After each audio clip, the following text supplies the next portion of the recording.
Ya, Assalamualaikum warahmatullahi wabarakatuh. Bertemu lagi dengan saya, Bu Kurnia Dwi Aryani, dalam mata pelajaran Sejarah Indonesia kelas 11. Ya, berikut ini kita masuk ke bab ketiga.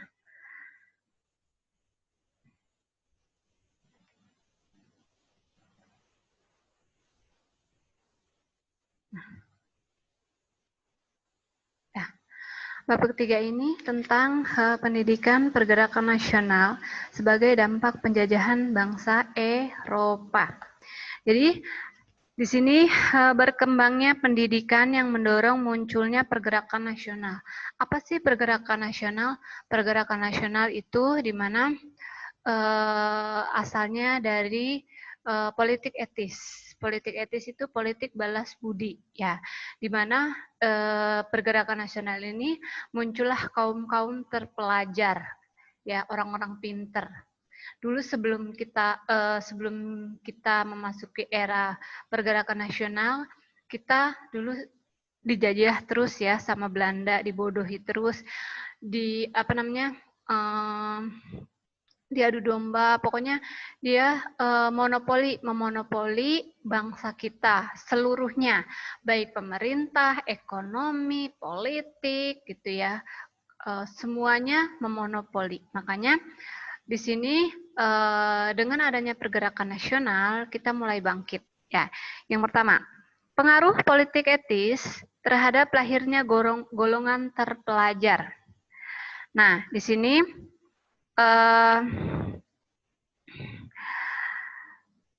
pelaksanaan politik etis atau politik balas budi yang dicetuskan oleh Konrad Theodor van Deventer yang terkenal dengan sebutan Trias van Deventer, ya, yang terdiri atas irigasi, transmigrasi, dan edukasi. Nah, irigasi di sini banyak ya peninggalan Belanda ini yang kita manfaatkan sampai saat sekarang. Pembangunan irigasi ini merupakan peninggalan dari Belanda, ya. Irigasi mengairi sawah, gimana caranya? Itu kan sawah kan ada di bukit gitu ya. Gimana caranya teraliri oleh air, ya.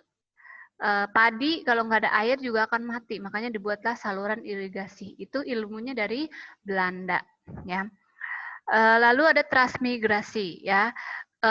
Zamannya Belanda juga ada transmigrasi, ya, dari Jawa, karena Pulau Jawa itu padat penduduknya, dipindahkan ke pulau-pulau yang masih kosong. Contoh Kalimantan, ya, yang yang masih luas pulaunya, terus lalu ke Sumatera, ke Papua, Sulawesi, gitu ya. Bahkan ada ya masyarakat Indonesia yang ditransmigrasi keluar, ya, ke luar pulau Indonesia, yaitu ke benua Amerika. Itu namanya ada ya di benua Amerika itu dia transmigrasi dari Pulau Jawa, ya. Makanya di sana itu bahasanya selain bahasa Belanda atau bahasa Inggris, ada juga bahasa Jawa. Dia nggak mengenal bahasa Indonesia, mengenalnya bahasa Jawa, ya. Nah, selanjutnya di sini, dalam pelaksanaan politik etis di bidang pendidikan, dilaksanakan bukan untuk kepentingan mencerdaskan kehidupan bangsa Indonesia, melainkan untuk memenuhi kebutuhan tenaga terdidik untuk bekerja di administrasi yang dibayar rendah. Tetap aja curang ya, bangsa Belanda ini. Dengan program edukasi yang akhirnya pemerintah Belanda banyak mendirikan sekolah, yaitu Volkschool atau SR, 3 tahun sekolah rakyat. Ada lagi Vervlog School, SR sambungan 3 sampai plus 2 tahun, ya. Nah, ada His Holland Inland School 0 sampai 6 tahun. Ada Mulo ini Mir, Utiga Bridge, Let's Onderwild, sekolah menengah pertama atau SMP, AMS, LG Mini, Middle Bear School, sekolah menengah atas atau setara dengan SMA. Ada OS via Opleiding School for Indies Lenses atau program Pamung Praja. Ada Stovia. Stovia ini School Tot Opleiding van Inlandse Artsen atau sekolah kedokteran. Nah, di sini juga nanti lahirnya RSCM atau Rumah Sakit Cipto Mangunkusumo ya. Nah, HRS ini Rich Hogger School, Sekolah Tinggi Hukum ya. THS Teknisi Hogger School, Sekolah Tinggi Teknik. Jadi Belanda ini mendirikan sekolah-sekolah dan orang Indonesia boleh sekolah di situ untuk kepentingannya ya. Tapi itu malah memunculkan pergerakan nasional. Jadi orang-orang Indonesia mulai pinter.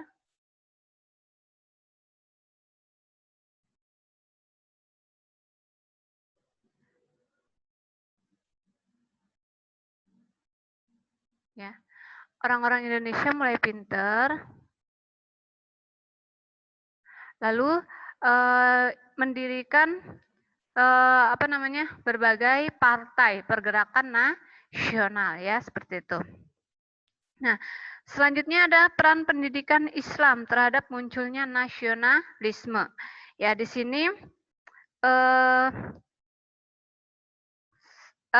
selain berperan pendidikan Barat, lahirnya kesadaran nasional juga tidak terlepas dari pendidikan Islam. Kita tahu, bahwa salah satu saluran Islami yang dilakukan Indonesia adalah melalui kegiatan pondok pesantren. Nah, memang kalau pondok pesantren ini sudah ada dari zaman kerajaan Islam. Kita sudah mengenal ya pendidikan pondok pesantren sebelum pendidikan formal di Indonesia. Nah, pendidikan ini memiliki tradisi yang panjang dan lahir sebelum keberadaan pemerintah kolonial Belanda menyelenggarakan moderat barat. Santri-santri lulusan pondok pesantren banyak yang berhasil menjadi tokoh masyarakat dan memiliki pemikiran yang maju, yang penting pendidikan bagi generasi penerusnya. Nah, melalui pertemuan pergaulan dan pertukaran pengetahuan, akhirnya mereka menyadari keberadaan bangsa yang masih terbelenggu oleh penjajah Belanda. Ya. Kenapa sih Belanda? Padahal yang menjajah Indonesia itu banyak. Tapi yang paling lama adalah VOC, Belanda ya. Kalau Inggris sebentar, Jepang sebentar, Portugis sebentar, Spanyol sebentar. Yang paling lama adalah Belanda ya. Peran golongan terpelajar dalam pergerakan kebangsaan Indonesia. Golongan terpelajar merupakan kelompok elit bangsa Indonesia yang berperan besar dalam munculnya pergerakan nasional. Tumbuhnya golongan terpelajar akibat dari berkembangnya pendidikan yang bercorak Barat maupun Islam. Di sini dari pendidikan ya, dari pendidikan sebentar ya. Ini masih yang ini ya. Dari pendidikan yang mereka peroleh itulah maka akhirnya dapat menemukan kesalahan perjuangan bangsa dalam mengusir penjajah. Kesalahan tersebut antara lain tidak adanya ikatan persatuan dan kesatuan dalam mengusir penjajah karena berjuang untuk kepentingan diri sendiri. Perjuangan yang dilakukan terlalu tergantung pada seorang pemimpin. Perjuangan dilakukan tidak terorganisasi. Perjuangan yang dilakukan tidak memiliki tujuan. Nah, tumbuh dan berkembangnya kesadaran nasional Indonesia dipengaruhi oleh faktor dalam negeri maupun luar negeri. Faktor dalam negeri, apa sih munculnya pergerakan nasional yang pertama. Kalau dari dalam negeri itu lahirnya golongan terpelajar, lahirnya orang-orang pintar, ya. Lalu tumbuhnya rasa senasib seperjuangan sama-sama dijajah oleh Belanda. Lalu apalagi timbulnya kesadaran pentingnya persatuan dan kesatuan. Jadi kalau hanya mementingkan daerah dia saja, kita selamanya nggak akan merdeka dari Belanda. Karena Belanda itu tidak nolong ya, dia hanya ingin memanfaatkan kita. Ya, dia hanya ingin mengambil keuntungan. Ya, tidak ada niat membantu. Timbulnya dorongan untuk mengembalikan kejayaan masa lalu, yaitu kejayaan kerajaan Sriwijaya dan Majapahit, yang dimana kerajaan Sriwijaya dan Majapahit itu sangat berjaya ya, se-Asia, Asia Tenggara terutama ya, sudah tersohor ya kekuasaan Sriwijaya dan Majapahit. Tapi kenapa runtuh ya? Karena berkembangnya zaman ya, dari zaman kerajaan Hindu-Buddha lalu ke kerajaan Islam ya. Setelah itu baru ke imperialisme dan kolonialisme. Jadi memang kekuasaan itu ada batasnya, ya. Pasti lama-lama akan tumbang. Selanjutnya faktor dari luar negeri. Nah, faktor dari luar negeri apa sih pergerakan nasional? Nah, ini penting ya. Yang pertama, faktor kemenangan Jepang atas Rusia tahun 1905. Jadi orang Asia itu bisa menaklukkan orang Eropa, yaitu apa contohnya? Jepang. Jepang itu orang Asia yang dimana anggapan orang Eropa itu orang Asia bodoh-bodoh. Tapi enggak untuk Jepang. Jepang dapat mengalahkan Rusia, itu suatu prestasi yang sangat besar. Masuknya paham-paham baru, misalnya paham nasionalis, demokrasi. Nasionalis itu rasa cinta tanah air yang berlebih ya. Saya mencintai tanah air Indonesia, itu rasa nasionalis. Jadi apapun akan saya korbankan untuk negara ini. Lalu demokrasi. Demokrasi apa sih? Kebebasan. Kita bebas ya, tidak terbelenggu oleh apapun. Nah, liberalisme itu di mana kekuatan ada di tangan seseorang ya. Nah, lalu munculnya pergerakan nasional di berbagai kawasan Asia. Nah, di sini munculnya, maaf ya. Nah, munculnya organisasi pergerakan nasional di Indonesia. Nah, di sini yang paling pertama organisasi yang awal adalah Budi Utomo ya. Budi Utomo bukan nama orang, melainkan nama suatu organisasi. Ini dikatakan bukan partai ya, tapi organisasi ya. Organisasi Budi Utomo didirikan pada tanggal 20 Mei 1908, di mana 20 Mei kita peringati sebagai Hari Kebangkitan Nasional, di mana rakyat Indonesia bangkit ya dari penjajahan. Kita nggak mau diinjek-injek terus ya. Kita mau merdeka, kita mau lepas dari penjajahan. Selanjutnya, didirikan oleh mahasiswa dari Stovia, Jakarta. Mahasiswa Stovia itu mahasiswa kedokteran ya. Mereka antara lain pendirinya adalah Sutomo Gunawan Mangkokusumo dan Dr. Wahidin Sudiro Husodo ya. Ada Sutomo Gunawan Mangunkusumo dan ada Dr. Wahidin Sudiro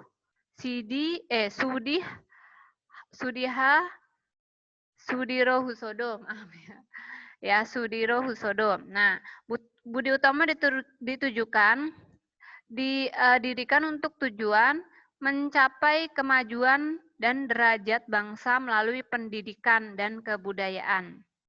Nah, di sini organisasi Budi Utomo merupakan organisasi pertama kali lahir ya, yaitu 20 Mei ya, yang sering kita peringati dengan Hari Kebangkitan Hari Kebangkitan Nasional. Yang kedua ada SI. Apa itu SI? SI adalah Sarekat Islam. Nah, pada awal berdirinya organisasi ini bernama SDI, Sarekat Dagang Islam, yang didirikan oleh Haji Samahudin.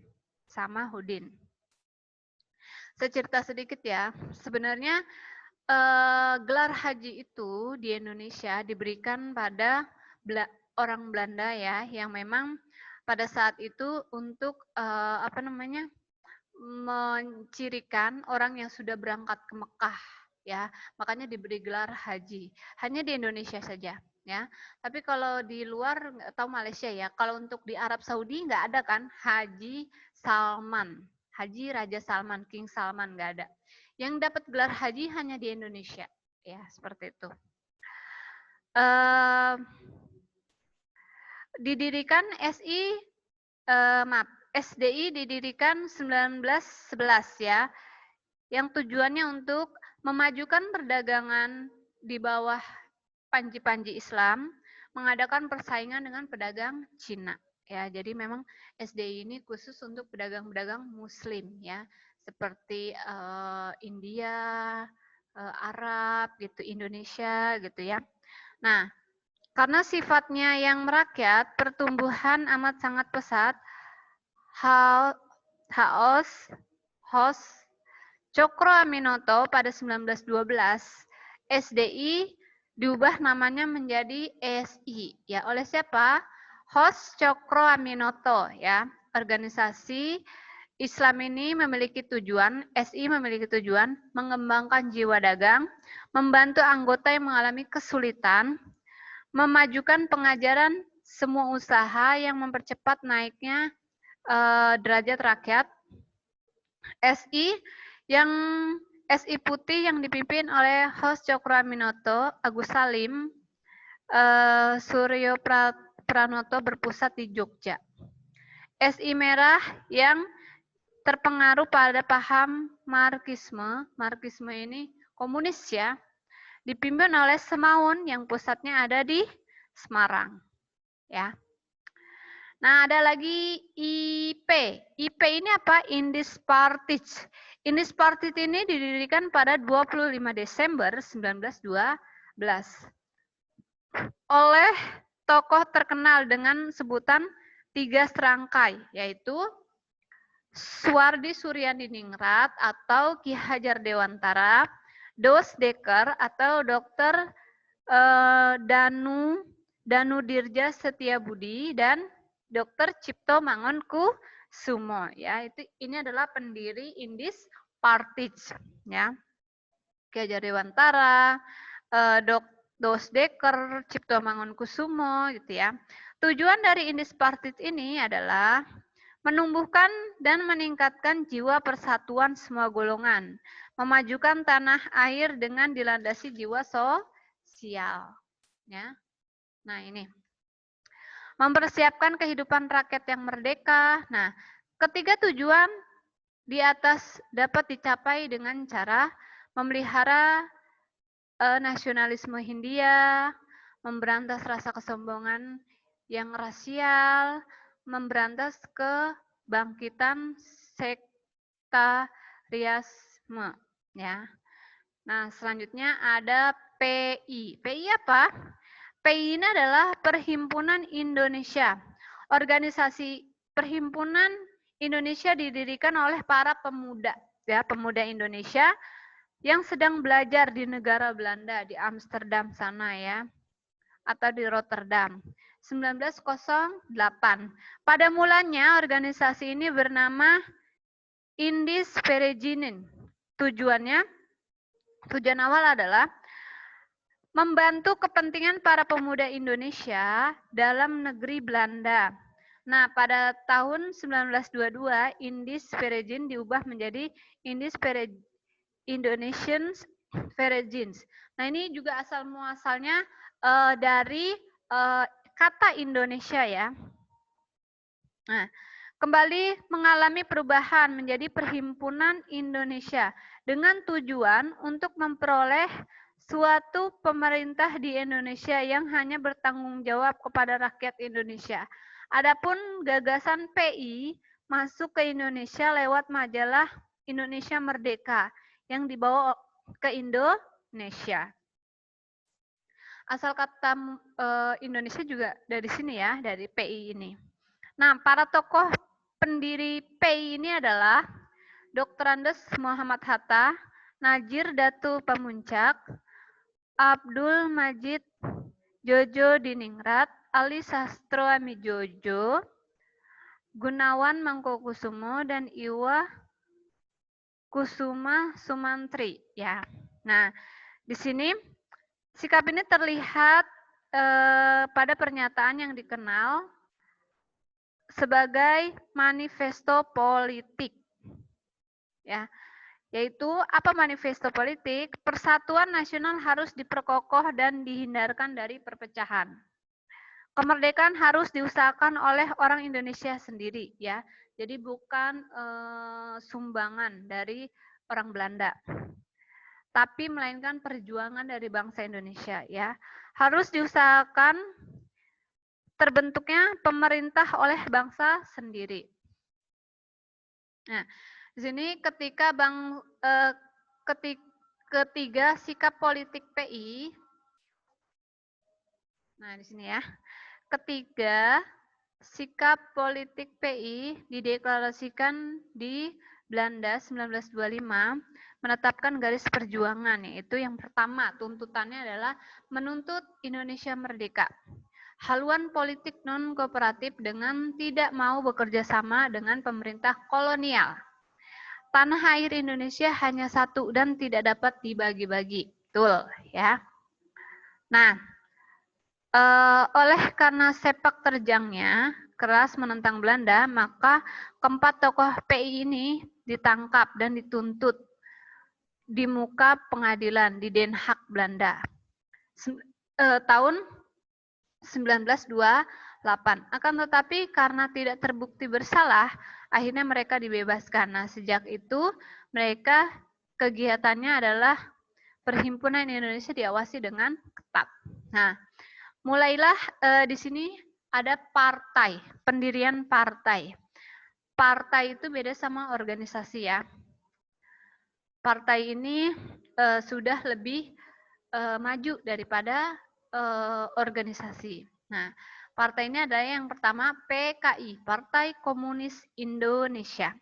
Pada awal Partai Komunis Indonesia bernama Indi Sosial Demokrasi Virgin ISDF yang didirikan oleh Sneville pada tanggal 9 Mei 1914. Pada tanggal 23 Mei 1920 namanya diubah menjadi Partai Komunis Hindia. Dan baru bulan Desember 1920 nama itu diubah menjadi Partai Komunis Indonesia. Tokoh PKI diantaranya adalah Semaun, Alimin, dan Darsono. Tokoh-tokoh tersebut diusir dari Indonesia oleh pemerintah Belanda karena aktivitas mereka dalam pemogokan. Tujuan PKI yang pertama melaksanakan garis politik yang ditetapkan oleh Komunis Internasional, ya, yang cara mengusir penjajah Belanda dan mendirikan negara komunis Indonesia. PKI dalam memperjuangkan menggunakan taktik infiltrasi, yaitu dengan menyusup ke organisasi lain seperti Syarikat Islam (SI), sehingga akhirnya SI itu terpecah menjadi dua, yaitu SI merah dan SI putih. Ya, tadi ya sudah dijelaskan di mana SI merah ini pahamnya Marxisme atau komunis yang diketuai oleh Semaun dan Semaun, ya. Kalau SI putih oleh Hos Cokro Aminoto, Agus Salim, Suryo Pranoto yang berpusat di Jogja. Nah, selanjutnya adalah PI. PI apa? Partai Nasional Indonesia. Nah, cikal bakalnya PDI dari PI juga, ya. Nah, pada tanggal 4 Juli 1928, di Kota Bandung, pendiri PI atas inisiatif Algemy Stud Club Bandung. Tokoh PNI yang terkenal adalah Insinyur Soekarno, Maskum, Sumadireza, Supriyandinata, Gatot Mangkupraja.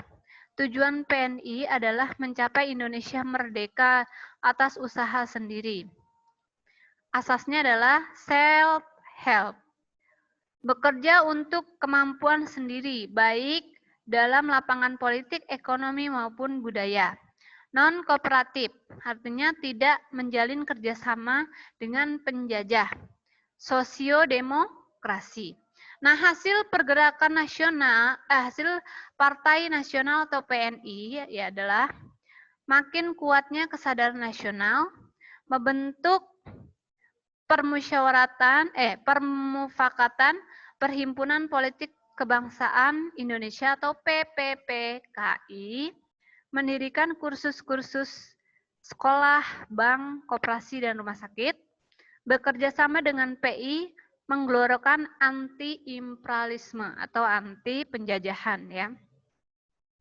Pada 1929, pemimpin PNI ditangkap karena semakin meningkatnya nasionalisme dan radikalisme yang dianggap sebagai persiapan untuk melakukan pemberontakan. Di depan persidangan kolonial, Insinyur Soekarno mengemukakan pembelaan yang terkenal dengan judul Indonesia Menggugat. Namun pengadilan tidak dapat membuktikan kebenaran atas tuduhan Insinyur Soekarno. Dan tokoh-tokoh PNI lainnya tetap dijatuhi hukuman penjara. 1931 PNI bubar. Karena para pemimpinnya tidak dapat melanjutkan perjuangan, tokoh ex-PNI seperti Mr. Sartono dan kawan-kawannya mendirikan Partai Perindo, sedangkan Muhammad Hatta dan Syahrir mendirikan Partai Nasional Indonesia Baru ya. Mungkin itu saja yang dapat saya sampaikan. Saya akhiri. Wassalamualaikum warahmatullahi wabarakatuh.